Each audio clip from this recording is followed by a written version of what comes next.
I think one of the things the best thing you can do for a soldier is end a war. Am I right about that? You're absolutely right. How can we end this stupid war in Syria, which is not about helping people? Oh my goodness, thank you, Jimmy, for letting me answer that question. You want to end the war on terror, you want to end the war literally anywhere, you want to end any conflict anywhere in the world right now?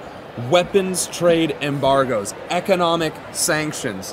Why do you think North Korea is still technically a third world country that's barely able to get rockets? Because they have been absolutely ostracized from the global economy.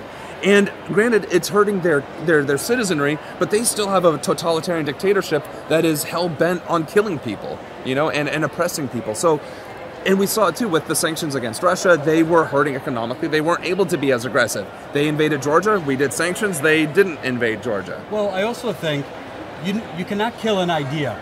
Right. Right? I'm not defending terrorism. There's no excuse. Correct. But there's a reason they hate America. If somebody bombed my house or my school and killed my family, I'd want to fuck them up. Exactly. So, and let me just, on that point, airwars.org, which tracks all the civilian killings that we're doing in the Mideast, said that the United States and their coalition partners killed 1,000 civilians in March alone. So your point about that we have, you know, Jeremy Corbyn talked about this, and the British people understand that they have some responsibility when they invade Iraq, they invaded Libya. They know what causes terrorism because they dealt with the IRA for so long. So they're more rational about it. So I'm sorry. And you know what? I don't credit him a lot, but Obama, he took a risk. There was special ops to go into that compound where bin Laden was. I would have liked them to take him alive, but we didn't drop bombs on it. We didn't start a war. Well, we already were in one. Yeah. Right. We did special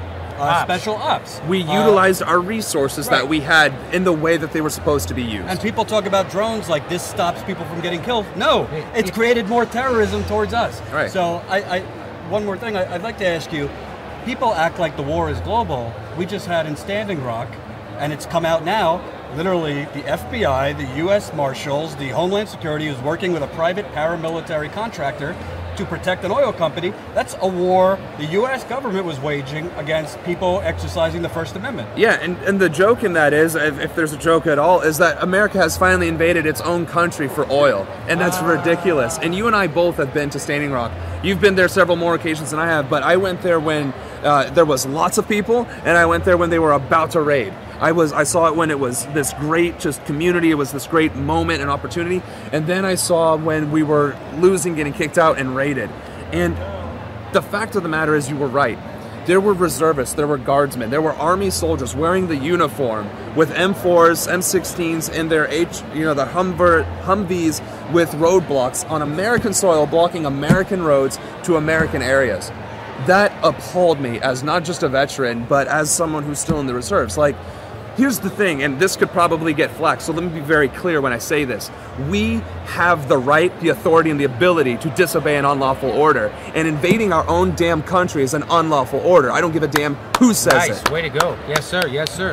Well so said. It's really damning, and it's very heart-wrenching being a service member who wants to serve their country, loves the military, the ethos, the camaraderie, but man, if we aren't getting screwed over by our own leadership.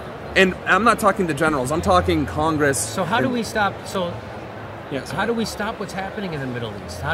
We just keep, so when they say there's terrorism in a country, that means that there's something to do with oil, like Somalia, oil or Yemen. poppy fields. Oh, there's this, we got to go, right, it's got something to do with natural resources. To me, Syria has much more to do with natural gas pipeline than it has to do with helping people. So how do we stop these wars? Honestly, we have to start winning elections so that the people that are voting for these wars are getting voted out. Or if there's a way that we can truly get a national petition going so that if you as a congressman or a senator vote for a war, you have to be present at the war. I guarantee you that Ted Cruz is not going to put on a flak vest and an M4 and be on the front lines with me or fellow veterans like Chris Wood. Only if a woman cooked him dinner that night. Yeah, something like that. But the thing is, we need to, if we can't hold them accountable, we can't end these wars because there's so much, like you said, money and so much power and insidious background in it. So we have to overcome. Hey, MSNBC just hired Megyn Kelly to make sure Santa Claus stays white. If you're sick of that kind of bullshit lefty corporatism from the news, support aggressive progressives right here at the Young Turks Network. You become a member for $10 a month. It gets you access to the whole show. We do an hour every week, and it gets you access to all the other member benefits at the Young Turks. Stick your thumb in the eye of the corporate news and become a member of TYT Network. Go to tytnetwork.com/join and find out what it's all about.